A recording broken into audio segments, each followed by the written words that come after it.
Welcome back to Andalusitano. Andalusitano is the horse agency that finds Andalusians for your soul. Today, I'll be talking to a man that's been on the top of his game since the 70s. He's taken four Spanish horses to Grand Prix. He's earned 2 silver medals in the Spanish championships and 2 bronze medals. He's been pre-selected for the Olympic team and many other huge championships. And not only has he done it himself, he's also helped numerous young riders to get to the top with their horses. He's written a book, he's a dressage judge, he's an international clinician, he does clinics all over the world. He is a master trainer, Mr. Victor Alvarez. Victor Alvarez from Cava Horse. Thank you, Victor, for talking to me today. Okay, hi, I'm Sofia. Very happy to be with you. I know that you are doing really a very nice job talking about horses, and especially about Spanish and Lusitano horses. And I think that we, like a Spanish rider, I feel really grateful for your job. And so thank you very much. I'm very happy to be here. Thank you very much. So I thought I have a few questions for you today. I wanted first, obviously, because I sell Andalusian and Spanish horses, and a lot of people, they ask me, what is the difference between a Lusitano and a Spanish horse, for example? Well, I think, oh, excuse me. No, go on. ahead. Okay. Well, I think that both horses are really very good horses, especially for amateur riders and riders that maybe they are not physically very strong, and not like the professional riders that usually they usually ride on the warmbloods, and horses that really are much more demanding for the rider physically, I mean. And these horses, both Lusitano and Andalusian horses, are really very rideable, easy, good heads, good minds, really very honest and comfortable horses. And perhaps the difference that you can find is that Lusitano horses, they have, in my opinion, okay, well, I think that the Lusitano horses, they have a better canter. Sometimes also the walk. And I feel also in the last years, they are really working a lot, trying to improve the walk of the Lusitano horses. And they are getting more and more Lusitano horses with a really good walk. And they have a very good canter. Naturally, it's something that every Lusitano horse used to have, very good canter. And our horses very willing to work with a lot of energy, usually. But sometimes they are not so easy in the contact. The contact sometimes is difficult to find a steady and easy contact. They are sometimes playing too much with it, I think. And the Spanish horses, they have usually a super character, very easy to ride for any amateur rider. Yeah. And there are more and more Spanish horses with a better canter. There are also, you can find some horses now with a good walk, and the trot undoubtedly is a very good gait. Yeah, so in general, the Spanish, which is, I agree with you, in general, the trot in the Spanish horse is good. You know, it's harder to find a Spanish horse that has a good walk and a good canter, which obviously is very important for the higher levels, especially the canter when you get into the flying changes and the tempi changes and everything like that.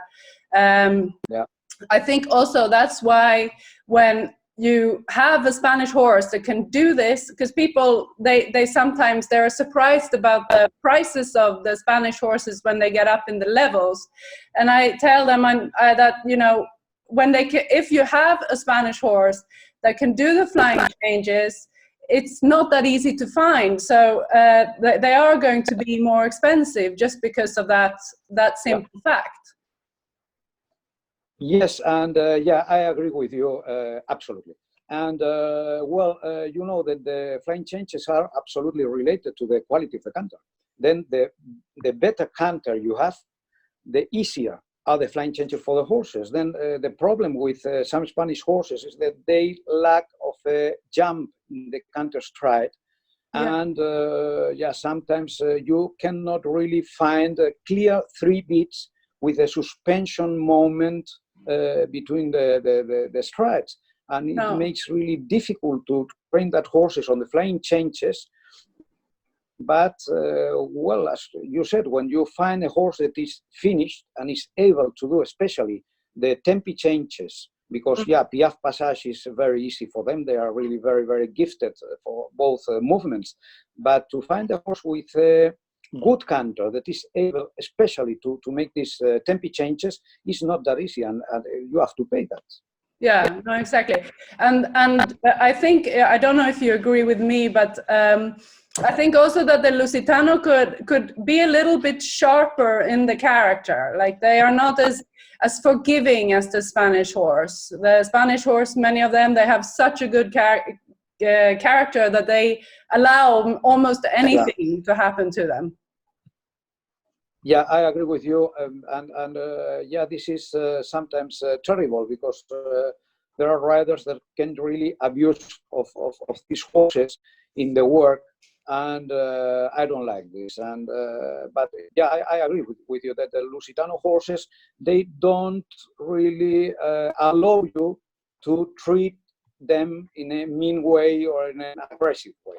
And Spanish horses that really can cope with this and without a problem. And I think this is it makes good the Spanish horses, but I feel really sorry for them. Yeah, no, it's that you can have them working. They have such a good heart that that's why I always also try to say to the people is that you're gonna feel like this horse can go on forever and ever and ever, and it just does everything you say, but you as the rider have to put a stop. You know, you can't, they can't, yes. They're not so strong that they can work, but they have the heart to do the work. Yeah. Yes, and that's a problem because you can think that they can do much more, and they are not really able sometimes, and you have to take it in account. And I think in the training, this is what makes a difference in the training when you train warmbloods, for example, or maybe Lusitano horse, and you train a Spanish horse. Because when you train a Spanish horse, the time that you ride the horse daily, maybe it's about 30 minutes, 40 minutes, 45 minutes, no more than this. No. And they really are so willing to work and so willing to learn that they don't need really long sessions every day to train them. And yeah, if you do this way with, I don't know, 1 hour and a half, 2 hours, what you can do is to ruin the horse. Absolutely. They cannot cope with this effort. And, no. Yeah. That's very interesting. And also, I'm seeing more and more like what we call here in Spain the CDE, Caballo de Bote Español, which sometimes it's a cross between a PRE and a warm blood or an English thoroughbred, or could be all sorts of crosses. What do you think about those horses? Well, this is a very interesting question, I think, because it's not only in Spain. They are doing exactly the same in Portugal with Cavallo do Esporto Lusitano. I think this is the name, no? Lusitano Sport Horse. Yeah. And it's a cross between Lusitano and Warmblood, basically. And it's the same with the Spanish horses for dressage. I think it's a good cross, but there are people that they have tried to do it in Spain, in Portugal, and also in other countries in Europe. And I think that the good way to do it is with the very good Badlands, but with always with Iberian mares. Okay. Iberian mares. So Spanish mares or Lusitano mares cross with warm bloods males, but not the other way around. I don't know why, but it doesn't work. And it's a lot of breeders that they have tried in Germany, very well-known breeders. They have tried with Spanish stallions on mares warm bloods, and it doesn't work. I don't know why. And if you mix, Spanish and Lusitano mares with warm blood stallions, it works.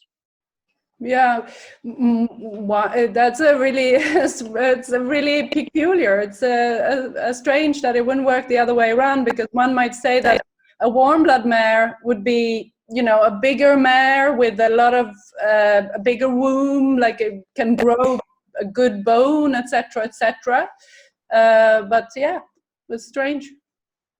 But you know, probably in Spain, Portugal, France, all these countries, and well, there's a breeder at present moment that is doing this mix with Lusitano mares, very good bloodlines, only mares and thoroughbreds. That is really, he has a lot of horses now in the international shows going on, even in Grand Prix, and he's producing amazing horses.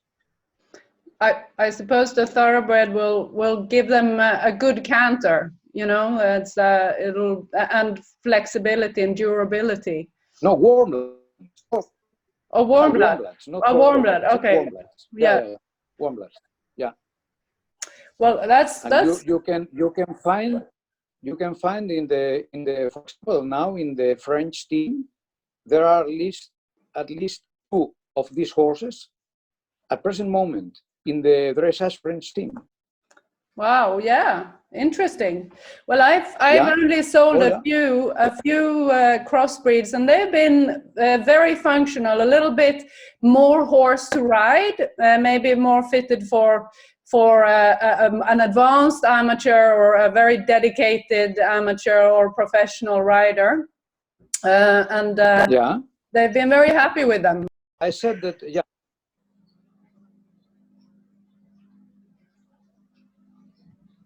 No, go on. Yeah, sorry. Okay, yeah. Well, I have 3, at present moment, I have 3 of these horses at home, and are absolutely amazing. They come from Lusitano mare cross with warm bloods, the 3 of them. And one of them come from Totilas, another one from, I don't know, super good bloodlines. Yeah. And the 3 horses, they have, the 3 of them, a super huge walk, a meter, and a very correct trot. Yeah, that sounds interesting. Maybe that's also one, if you're a little bit more of a sporty international rider, or somebody who wants to compete against warm bloods and place yourself, maybe a cross like that is a good option, because they will keep the character of the Iberian, but maybe have a little bit more functionality. Yeah, that's it. And well, when you talk about the character of the Iberian, I think this is one of the reasons to make this cross always with Iberian mares, and the warm blood must be the stallion, not the mare. Yeah. Because finally, I think that the character, most horses, they get a higher percentage of character from the bloodline of the mare, the mother, than from the father. Yeah, that's true. I agree, 100%. Yeah. It's the foal is being brought up by the mother. It's not only in the blood; it's also in the conditioning. Education. You know? Exactly. Yeah. And the education, since the moment that they are born, stay always in the herd. Only are the mothers, the mares, and then all the offspring, all the colts, and yeah, that's it. And they are educated in that moment. Exactly. So we've been talking a lot about, also with other people, I've been talking a lot about the horses and about the quality of the horses, but since I'm with you now, that's such a master trainer of riders, I'd like to ask you, if you don't mind answering, what are the qualities of a person to make a good rider to go all the way?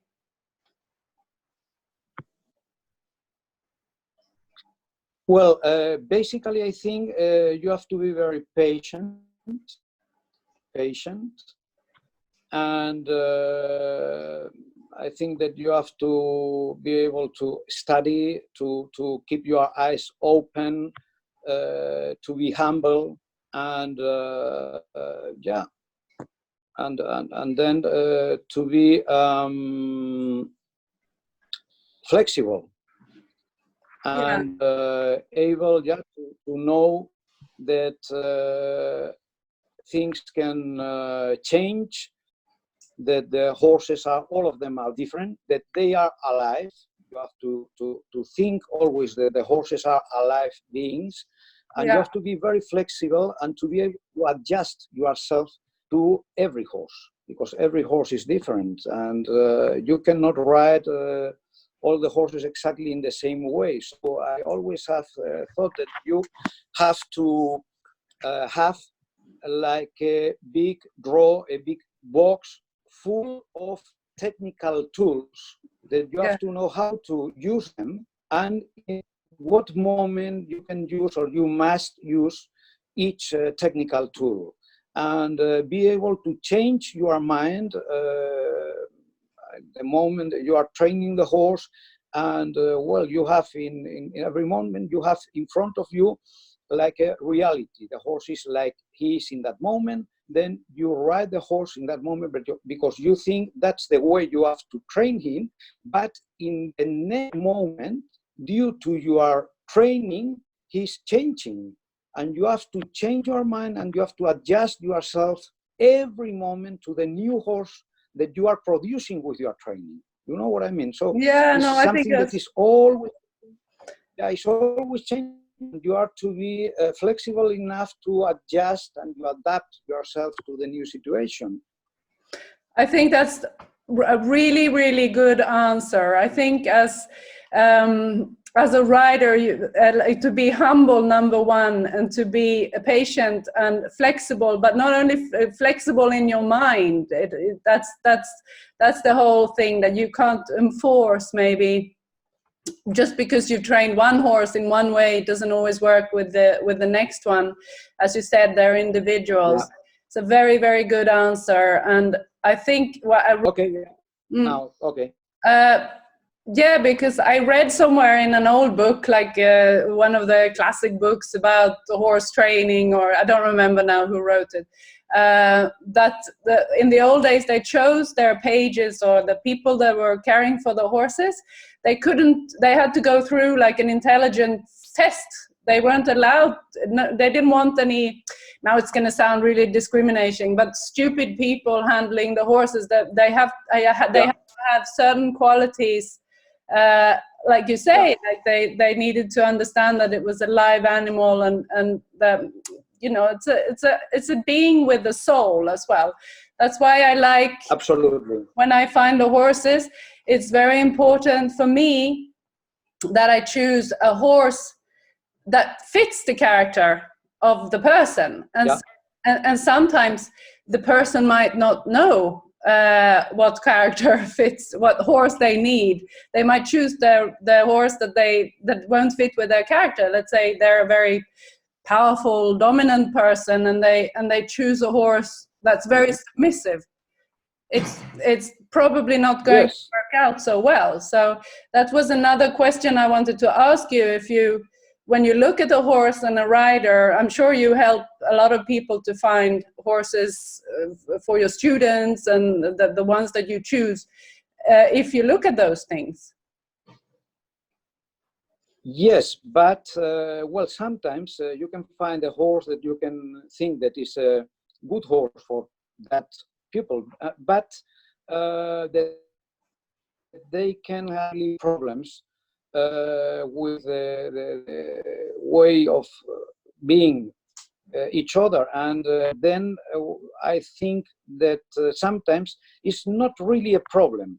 It's an advantage because it's something that allows you to work on the character and behavior and way of being of your student. Yeah. And I think this is really good for them because, well, that I've learned in my life from the horses is that they really help you a lot to know yourself, to make yourself, again, as I said at the beginning, flexible, adjustable, and I think it's a good quality. And then, yeah, maybe at the beginning you have a horse that is really hot with your student, and you know that he's also so hot as the horse, and this is like a bomb. It's a very difficult combination, and can be a tricky situation for you as a trainer. But well, I think, okay, let's take advantage of this situation to improve the psychological aspect of the student. Because this horse probably will make him to realize of his own problem, and you can then try to fix this problem in his character and make him a better person. And yeah, 100%, 100%. I can't believe that's the best answer. Yeah, it may sometimes you don't get what you want, you get what you need. Yeah. Yes, that's karma. Yeah, and some this it can happen. It can happen, and you have to handle this and do your best, and that's it. And I find it as a trainer, when this kind of situation happens, is a challenge, and is really nice. It's the same when I ride a horse that is not that easy, or that he doesn't fit my own way of being, and yeah, it's a challenge, and it's really nice. I like it. Yeah, no, it's true. Actually, if I think back about it, the horses that have taught me the most have been the ones that that from the beginning I probably didn't like very much, to be honest. But yeah, I've learned so much from that. Also on my working on myself, for sure, 100%. That's the best answer ever. Yeah. No, and you know that when you, for example, you train a horse, and well, you are a person that you like the things always the same, in the same way, and with a routine. And I don't know, I had a horse, for example, that I had really problems with tempi changes, because he was very, very hot. He was my best Grand Prix horse, Spanish horse. That he was a Ventura Camacho. Oh yeah, a super horse. Yeah, very, very, very hot. And well, I start training the flying changes, and when I was riding in the tests, in the shows, he was so hot that I could not train the series of flying changes in the warm-up arena.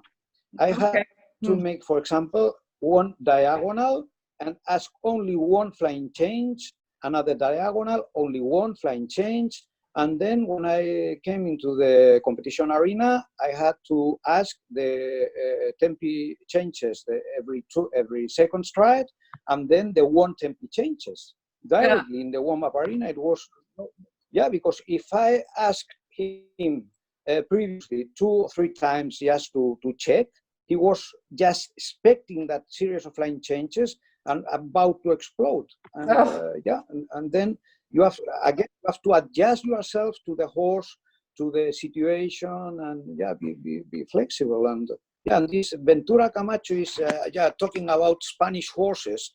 Something that I would like to say is that, well, I have had a lot of Spanish horses in training, but it's funny that I think, I might be wrong, but I don't think so, that the 2 stud farms that have produced more Grand Prix Spanish horses are this Ventura Camacho and Escalera. Escalera, okay, yeah. I thought also maybe Yeguada Militar, or at least the bloodlines from Yeguada Militar. Yeah, well, yeah, if you talk about bloodlines, this is a different thing. Yeah. Because Escalera and Ventura Camacho, they both have these Yeguada Militar bloodlines. And well, I'm a good friend of both breeders. And for example, I know that every time that Jose Luis Escalera, he wants to put new blood in his mare, always goes to Yeguada Militar. Yeah, they have a very good character, and they have a proven functionality. They've been bred very much for functionality, I think, since the beginning in the Yeguada Militar. But also, I love the Ventura Camacho. I've only ridden a few of them, but every single one has had a lot of quality in the 3 different gates, and they're stunningly beautiful as well. Yeah. I love their you know, they have a certain profile on their heads that I like, and most of them, the ones I have seen anyway. Yes, and another thing that is good of this this Ventura Camacho, they usually have very good hoofs, big hoofs. Oh yeah, small. that's true. Yeah. Yeah, and they have stamina. Exactly. You can really work. They are, yeah, both things. So there are horses that are really very, very gifted for dressage horses and sport horses. Yeah, no, Yeah, no, I agree. I agree. I can.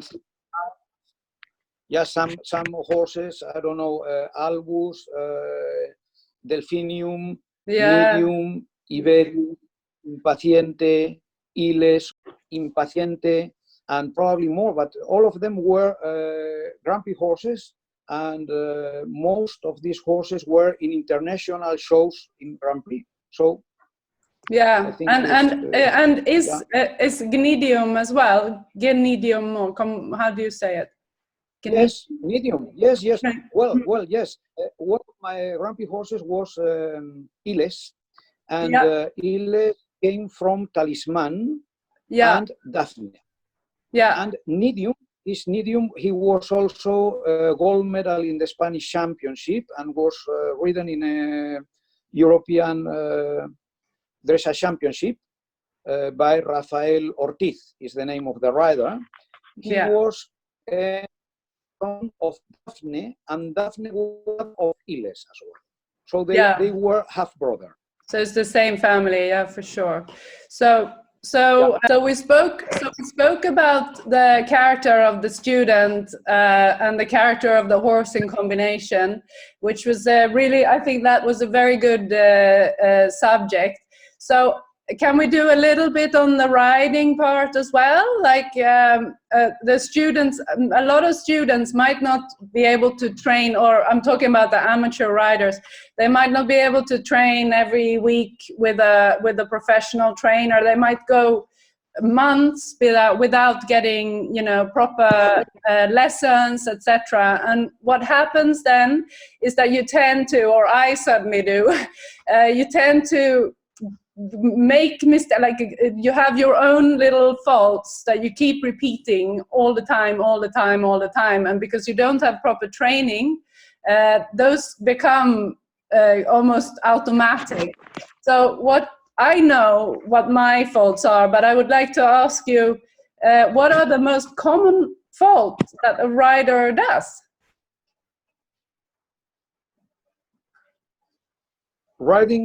Just riding in dressage, or as training the horses, or what do you mean? No, training a horse in dressage. Like I see a lot of people ride when they come to me, and I can say I have the number one thing that everybody does as an amateur rider, and I'm just curious to see if you say the same thing.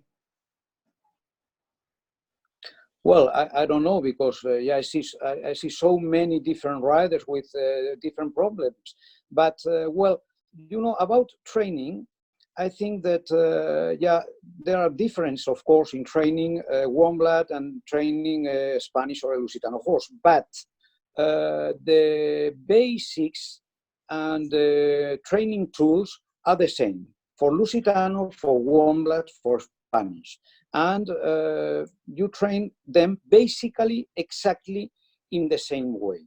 Sometimes maybe you use certain positions a little bit more, a little bit less, but yeah, a horse is a horse, and it's always the same animal. 4 legs, you have the tail behind, you have the head in front, and all the horses are horses. And you have to train them with not exactly the same. Every horse is an individual, but the techniques used to train them are more or less the same everywhere. And yeah, about the riders. Well, I think that the most important thing when you ride is the seat. Yeah. To me, undoubtedly. The first thing is to have a good seat. And what does it mean to have a good seat? A good seat is the ability to sit on the horse and follow the horse movements, not disturbing him at all. Correct. Yeah. Of having what is called an independent seat.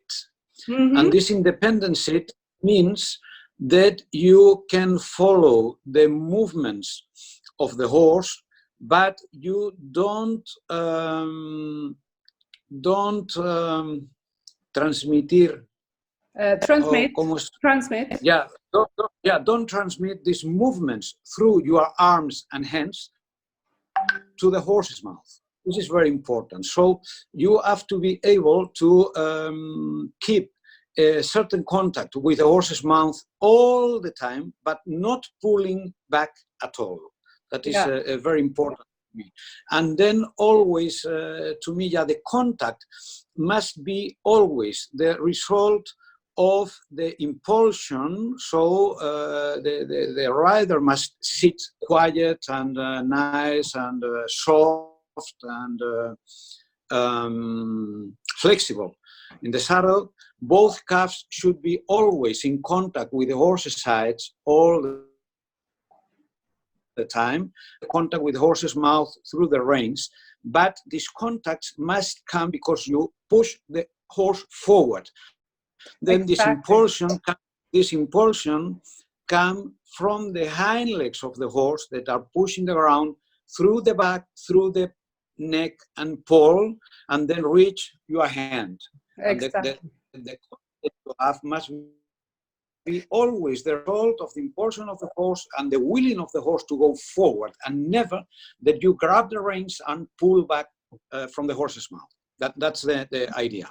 Yeah, because when that's one of those things that I think many people do, and I think it's more out of reflex than anything, maybe a little bit of fear, you're feeling insecure, so you kind of want to make sure that you don't get too much force when you put your leg in. So a lot of people, they pull first, they take the contact first, and then they put the leg on, which goes totally against the nature, but I think it's more a reflex that a lot of riders do out of fear. I'd say mainly it's like a fear response.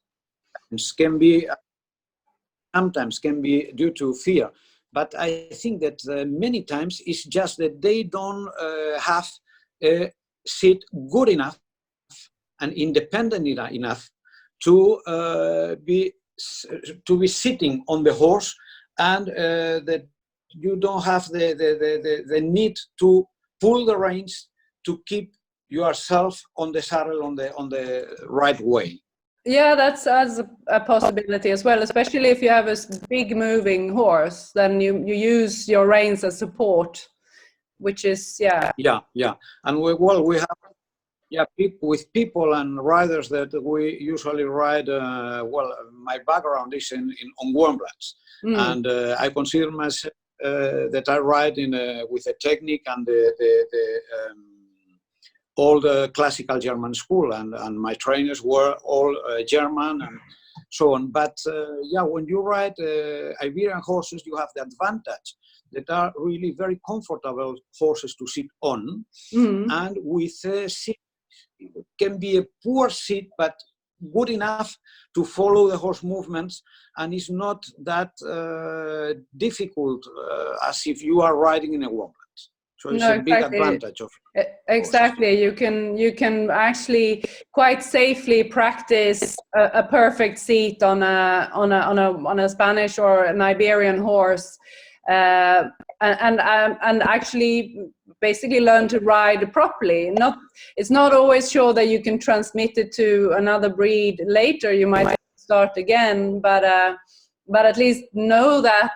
And I think that also makes them so popular and so easy to advance with, because they're comfortable to sit on. Yes, they are comfortable to sit on. They are rideable, easy. They usually behave. Most Iberian horses they are really easy in the sense that they are really reliable, and are horses that usually are not spooky, or horses that can back suddenly or whatever. And well, in the other hand, I think that there are more and more Iberian horses that are really capable to go up to Grand Prix and be competitive. And there is also, I think, a matter of good training, to have a good approach in the technique, to bring these horses really to his top, so to speak. And yeah, but you have to ride, have the good technique and a good school to train them.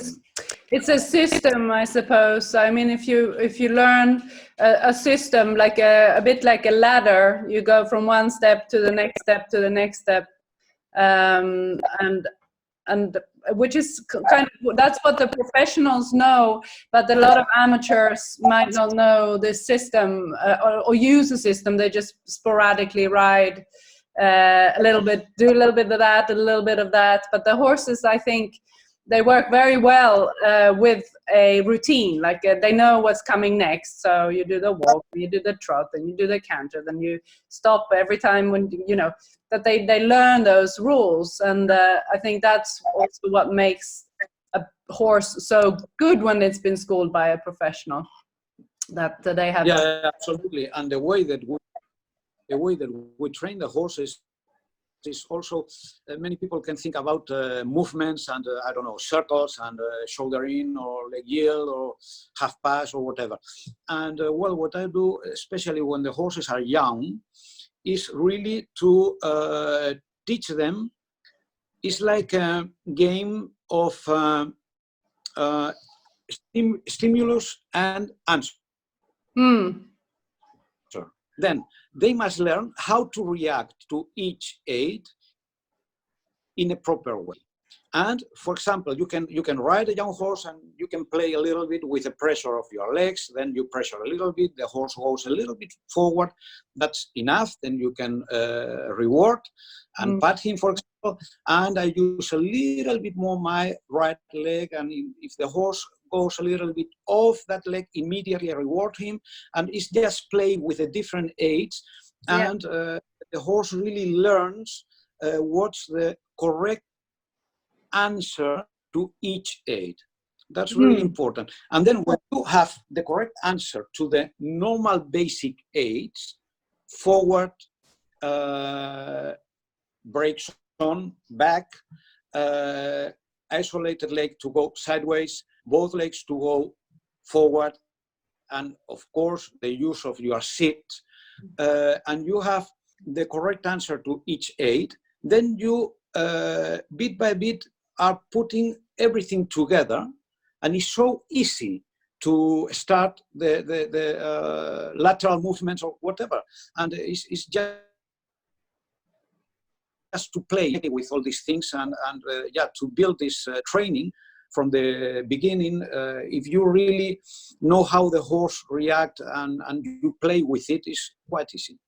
Yeah, you know, but you also need to know in what moment to ask, and you know the exact spot to ask, and that comes with the experience and the schooling that you've learned yourself, I suppose. Yes, of course, and you have to know exactly what thing is first, and what is the second step, what is the third step, what you can do in every moment. Yeah, yeah, you are completely right. Yeah, I agree with you. Are you? Then Do sounds you? easy. When you speak, it sounds easy, but you need really, to have a professional inside you that is just telling you what to do in every moment. I saw something on the YouTube. Is it Carve a Horse, the YouTube channel? Mm-hmm. Carve a Horse. There are small lessons or small bits about each chapter of Victor's book that you can have a look at if you want. Victor's obviously a trainer that's been active since the 70s and been on top since the 70s. So he's definitely a very, very interesting master trainer to learn from. And I'm very grateful you wanted to have this chat with me today. I would like to do more. Like I would like to do a little bit more about different exercises if you have the time, another time maybe. But I'm so grateful you wanted to have this chat today with me. Okay, yeah, I'm very grateful to you, well, it has been really very nice. Yeah, why not? I would be really very happy if you want. I don't know to short chat about talk. So maybe I was thinking if people have questions, they can post them in the comments below, and maybe we can talk. If you have any subject you want me to ask Victor about, you're very welcome to post them in the comments, and I will try to make another video with those questions.